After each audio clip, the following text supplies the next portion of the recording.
La Dirección Colectiva Estatal Democrática, fundada en el 2009, ha marcado una posición clara en contra de las reformas educativas que el gobierno federal le ha planteado a la sociedad toda. Y bien, hoy la sociedad se pregunta el por qué,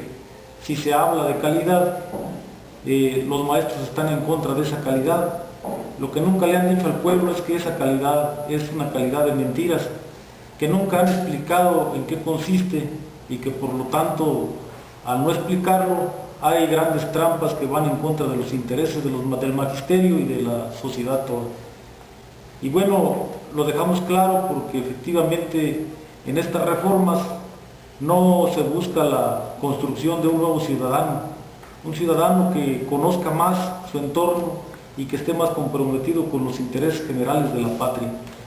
Así, de claras están las cosas, se busca rebajar los contenidos, se busca que ya no haya alumnos reprobados. Hoy en educación básica y hasta el bachillerato se dice que ya no va a haber alumnos reprobados. Y al rebajar también los contenidos en los programas, pues efectivamente que el pueblo que está por venir va a ser un pueblo mucho más inculto, más ignorante, y va a ser más fácil de manejar por parte de los explotadores y del gobierno, que es a lo que finalmente aspira.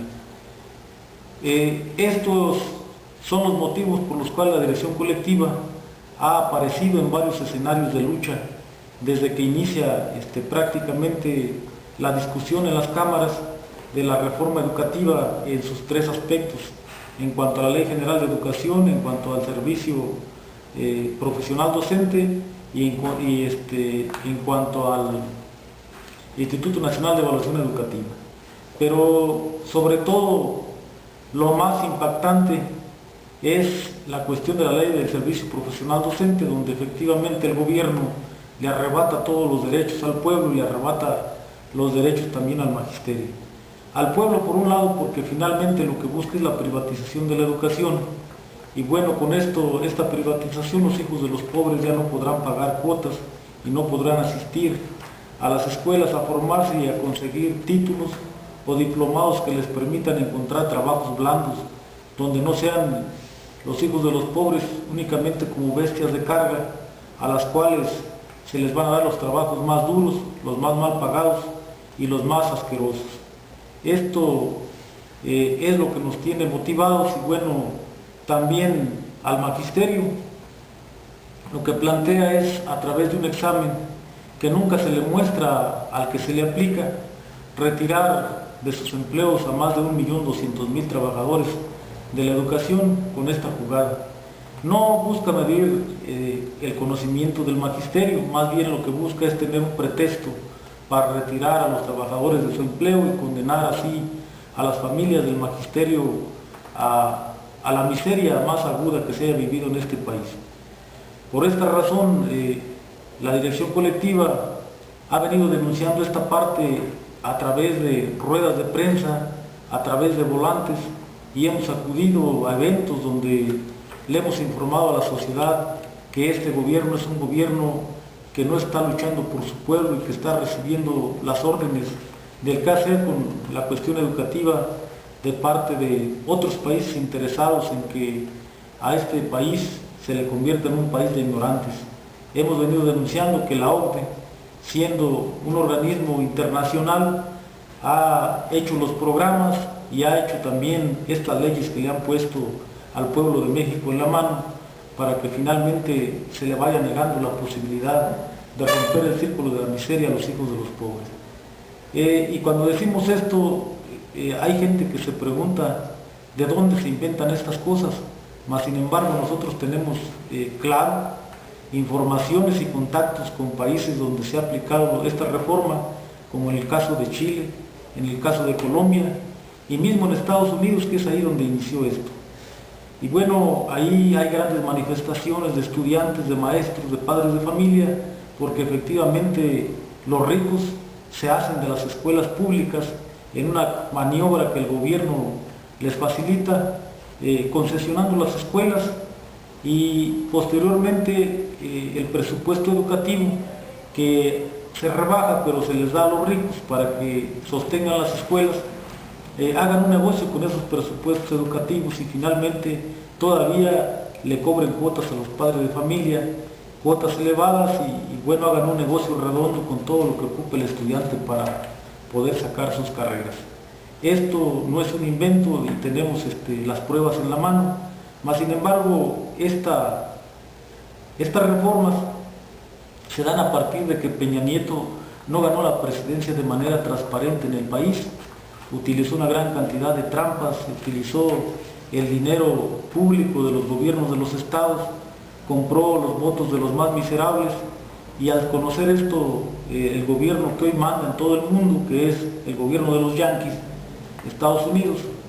le dijo claramente que para que él fuera reconocido plenamente por ellos tenía que echar a andar estas reformas que se plantearon que todos los países deudores de ellos,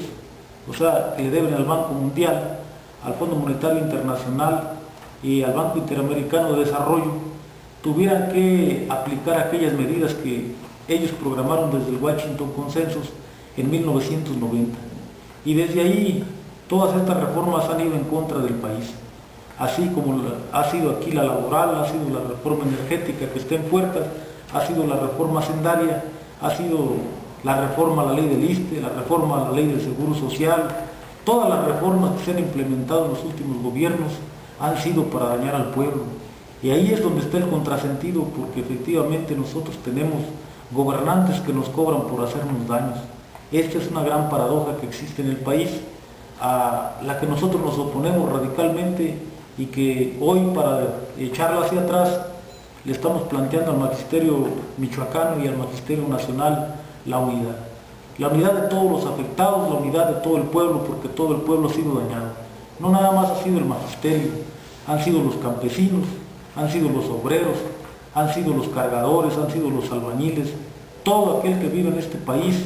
ha sido afectado por una clase parasitaria que basa su bienestar en hacerle daño al pueblo más pobre. Y por esa razón nosotros encontramos que hoy la única posibilidad de hacer que esto dé pasos atrás o se detenga en Michoacán es a través de la unidad. Una unidad que la hemos venido planteando, pero que no se ha dado a partir de que los dirigentes están cooptados, están comprados muchos de ellos por el mismo gobierno. O sea, aparentan que defienden al magisterio, pero en los hechos lo único que defienden son sus intereses personales. Esto lo hemos venido diciendo, que mientras no haya dirigentes honestos y transparentes a los que se les pague por debajo de la mesa cantidades millonarias por llevar víctimas, el magisterio está en un grave riesgo. Y por esa razón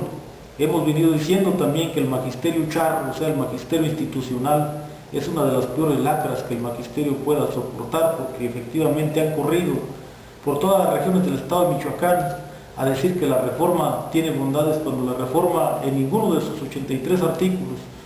me estoy refiriendo en este caso a la ley del Servicio General del Servicio Profesional Docente, tiene un solo artículo que vaya a favor de los intereses del magisterio y del pueblo.